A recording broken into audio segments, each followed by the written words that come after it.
Assalamu alaikum warahmatullah. My dear students of 10th class, a warm welcome to all of you again in this video lecture. Today we will discuss the chapter number 2, that's federalism. The topic number 2, that's what makes India a federal country. Now let's begin. To discuss this topic, I will recapitulate something. I will highlight here something from chapter number 1, the case study that's of Belgium and Sri Lanka.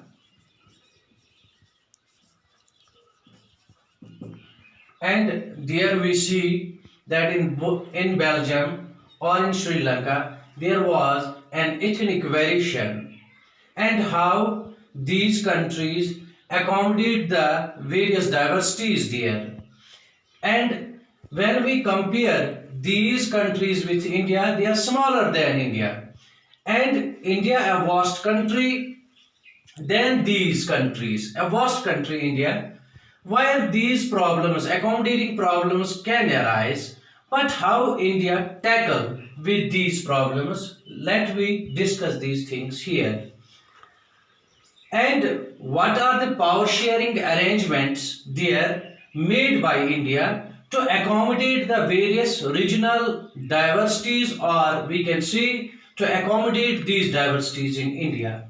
Because we see India a diverse nation where there are different people belonging from different regions, and also people are having different languages, and we also see there that people are having different religions. And how India tackle with these things, that's people belonging from different regions, people having speaking different language, and people having or they practice different religions. Now coming forward, we will see that when India got independence, after that they formed the constitution.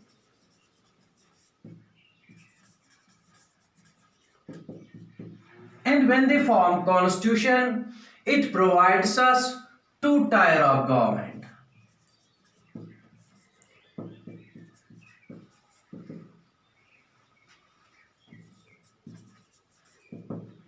And with the passage of time, we see that a third tier was added. Third tier.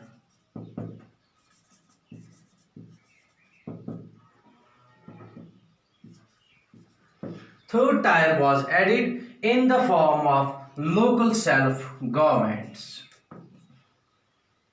That we mean by local self-governments, they are for rural areas, they are panchayats, and for urban areas, they are municipalities.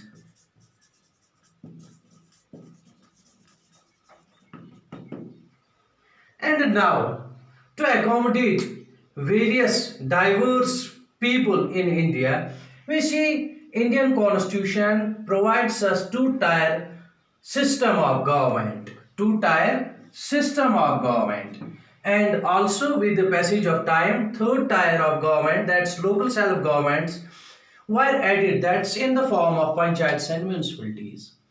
Now another thing here is that now on which issues, which government, which level of government have to work on what issues, there we see the distribution of power now.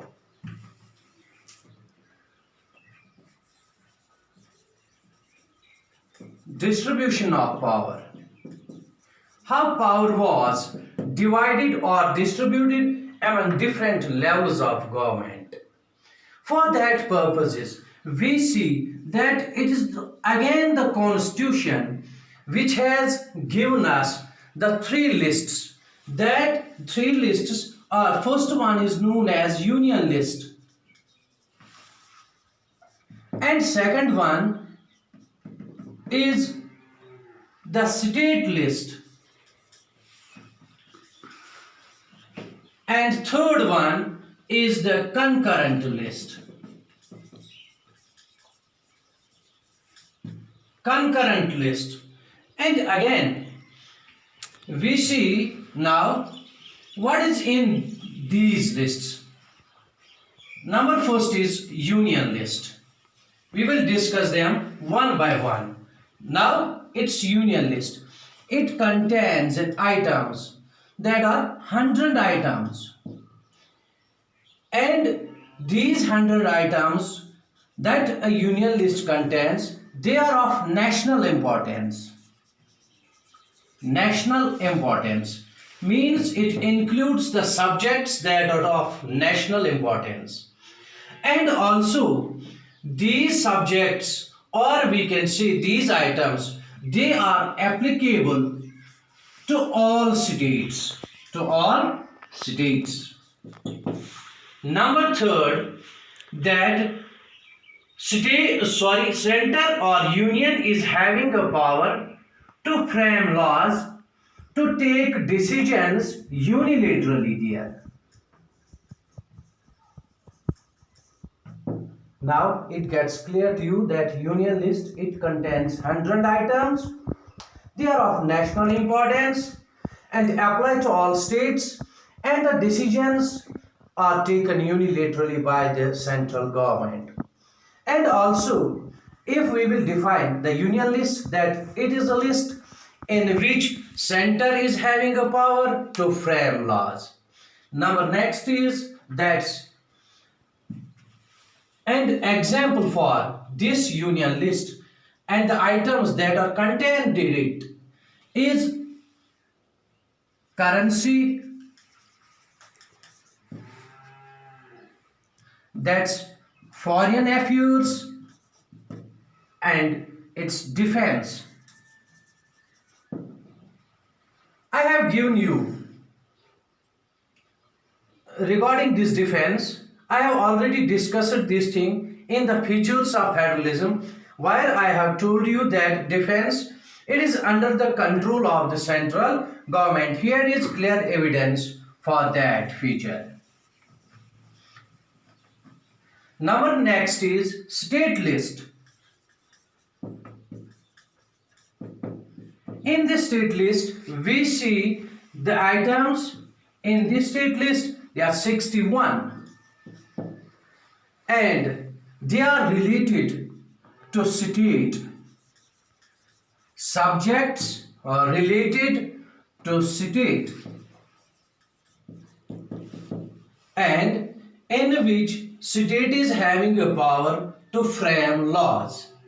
State is having a power or authority, we can say, to frame laws. And next thing we see in this list, that it's irrigation, it's agriculture, and also police that are included in this list. Now next thing is that is concurrent list.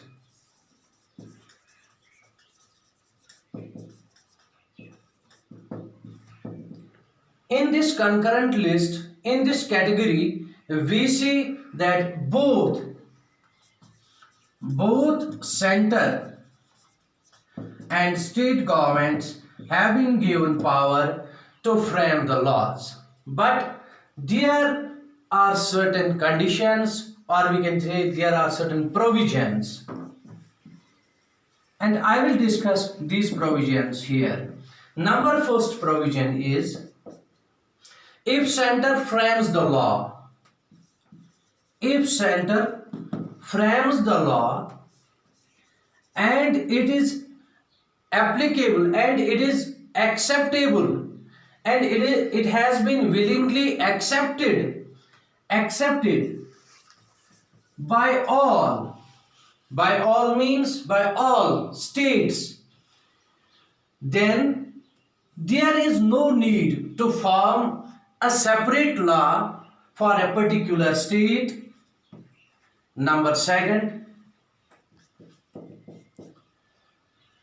if center again frames the law and it becomes a controversial, we can say on that very law there occurs controversy,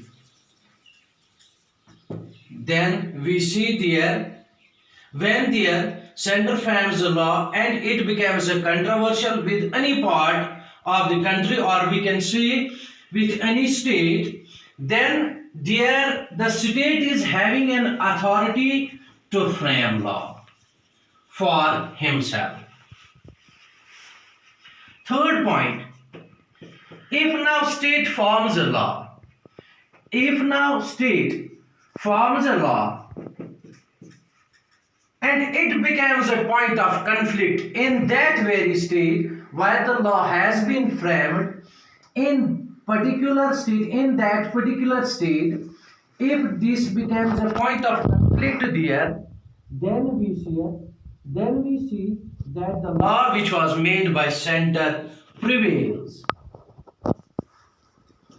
They are the conditions in the concurrent list, and this list contains an items that's 52, and in this list we see the marriage,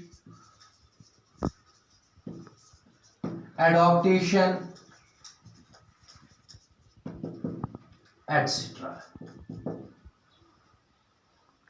Now these lists have been clear to you people, and hope you have understood these three lists. Now another thing is there, that is residuary power.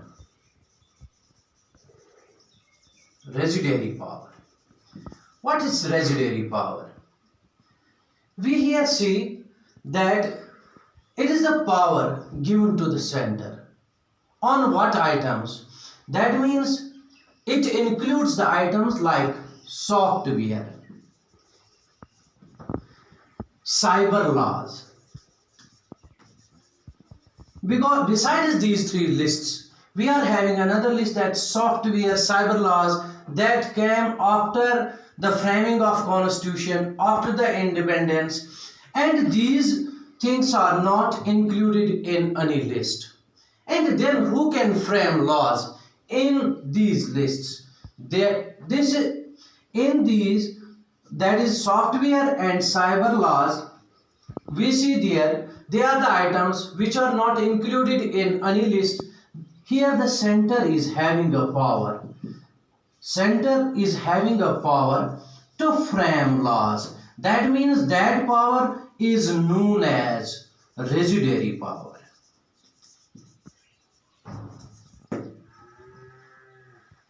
Next thing we have to discuss here is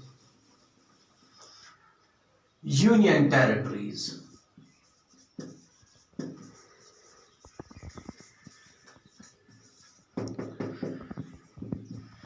Union territories, we see Chandigarh, we see Jammu and Kashmir, and also Daman and Diu, etc.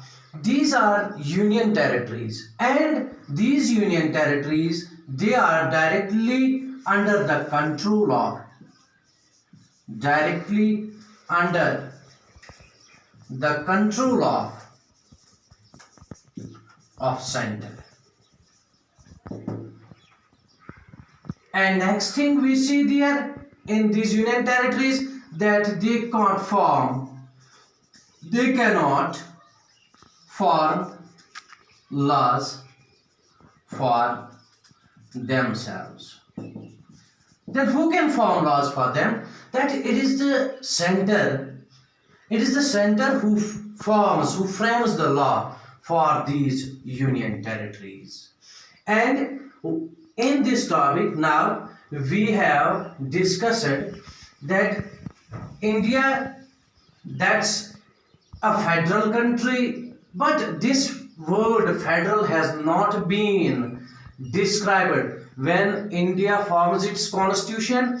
In constitution we see that India has described the country, we can see, as union of states, union of states, and we doesn't find a word there, federation.